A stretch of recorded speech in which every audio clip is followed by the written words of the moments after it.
The overall structure of the 16th Legion owed much initially to the strictures of the Principia Bellicosa, but was defined by a fluid and adaptable approach to organization that allowed it to adopt new formations and tactics if required.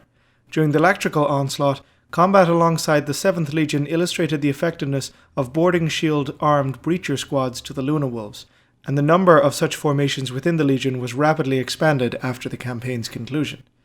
Horus's vocal support for the Tactical Dreadnought Armor project, as well as his commensurate skills as a negotiator, secured for the Legion large amounts of such armor for use in Terminator squads.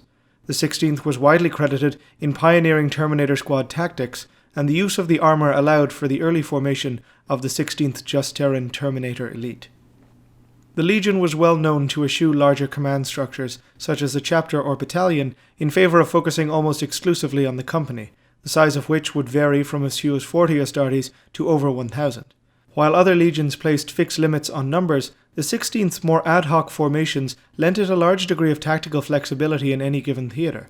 Further employment of a range of well-equipped and well-trained tactical squads simply enhanced this.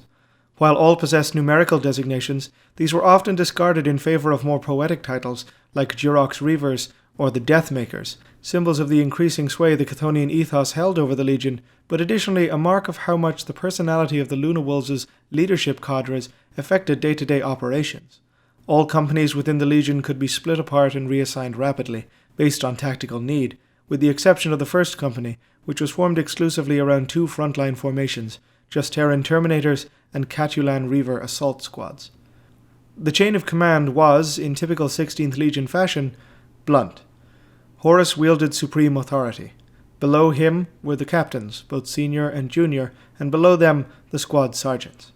The informal rank of chieftain was often bestowed upon a squad sergeant or junior captain raised to field command over a certain operational theatre, but it bore not the significance of seniority, rather an acknowledgement that the Legion had selected the figure they deemed best suited to the job at hand. To some legions, this would have been considered an impulsive and flippant disregard for command structures, but to the 16th it was base pragmatism, and the results spoke for themselves. In the 16th upper command echelon, however, was a position unique amongst the 18 legions, that of a member of the Mournival. Named for a particularly winning hand of an ancient Terran card game, the Mournival comprised of 4 captains chosen by the Primarch personally. There were no caveats for appointments to the role. On numerous occasions in 16th Legion history, a captain considered more junior than most would be appointed, such as Garviel Loken of the 10th Company succeeding Hastur Sejanus of the 4th in 001 M31. After the Istvan atrocity, the appointment of Falcus Kybra of the 1st Company demonstrated that diversity of company was not required, as he served on the Mournival alongside 1st Captain Ezekiel Abaddon. The Mournival's moonlit induction ceremony was short and bizarrely ritualistic, but was before the heresy believed to be a simple affirmation of brotherhood and the symbolic use of the phases of Terra's moon Luna to mark the group's 4 members.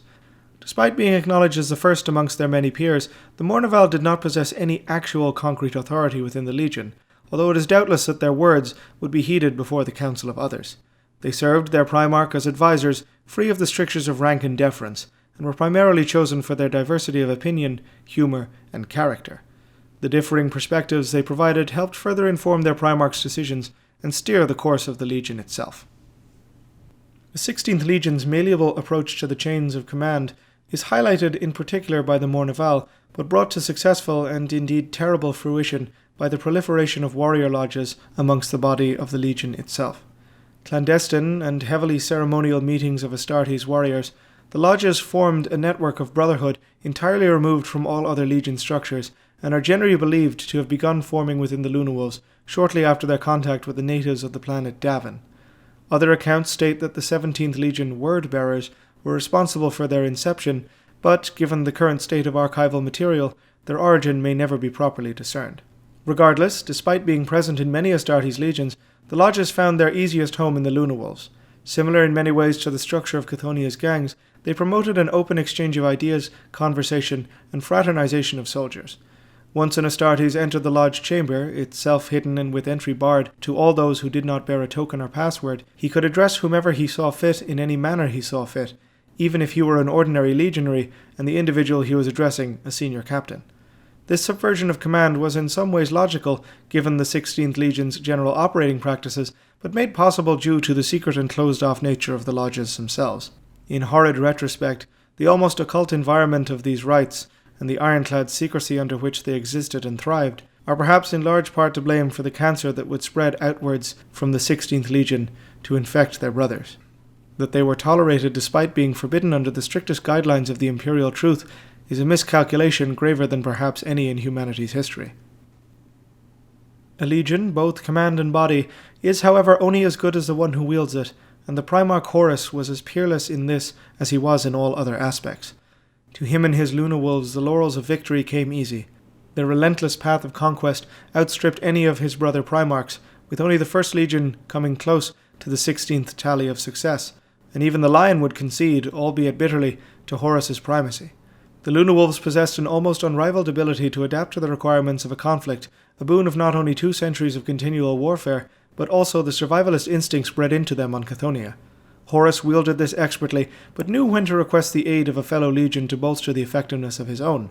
His exceptional charisma helped in that regard. He was never too proud, for example, to call upon the siege-breaking expertise of the 4th Legion and entreaty his often bucolic brother Pertoabo for aid.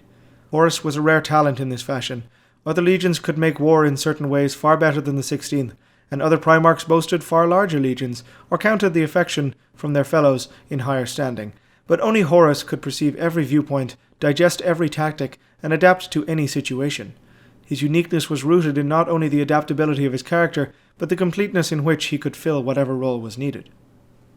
Amongst the accolades of the 16th Legion, the name Ullanor rings loudest of all, and it was on this world that the destiny of the Legion would be forever changed. At Ullanor, the Imperium destroyed the heart of the largest and most destructive greenskin empire ever recorded, and Horus personally saved the Emperor's life from the warlord Urlach Urg.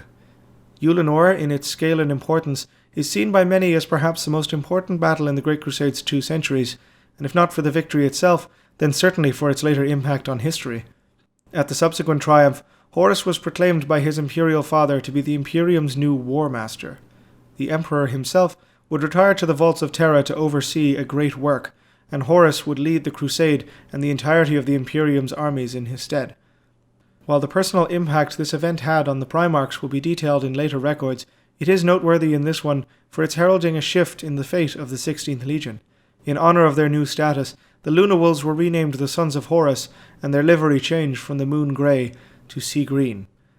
Initially, Horus resisted both the title of War Master and the changing of his legion's name, but is known to have relented after persuasion from his brother Sanguinius, and agreed to the change shortly after the 16th campaign against the Interrex in 002 M31.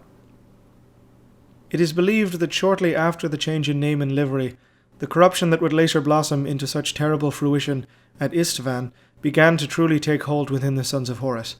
Records from loyalist members of the 16th Legion placed the Primarch's fall at the hands of a subordinate on Davin as the fulcrum around which the atrocities to follow would revolve.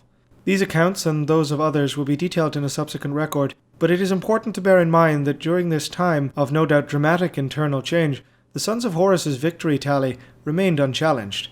During the years between the Davin incident and the Istvan atrocity, the 16th remained the foremost Astartes legion in the Imperium, bringing world after world, ostensibly, into the imperial fold, even as their Primarch sowed his seeds of treachery.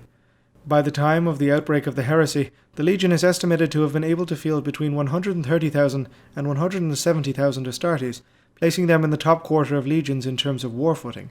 While their numbers during most of the crusade fluctuated, this figure suggests that before Istvan, the 16th had undertaken a clandestine process of accelerated and widespread recruitment to bolster their numbers before the inevitable conflict. When the boots of the traitorous elements of the Sons of Horus took to the killing fields of Istvan III, they were a legion blooded in 2 centuries of relentless, remorseless conquest, a conquest shared with their progenitor longer than any of their Astartes cousins. This connection formed for the majority of the 16th Legion an unbreakable bond of loyalty. Little remained of the strict Terran legion that had left the homeworld 200 years before, replaced instead by tens of thousands of ruthless killers hunting for the next exposed neck. Where once they were the first amongst the Emperor's champions, they would now forever be known under an altogether more baleful and dreadful infamy.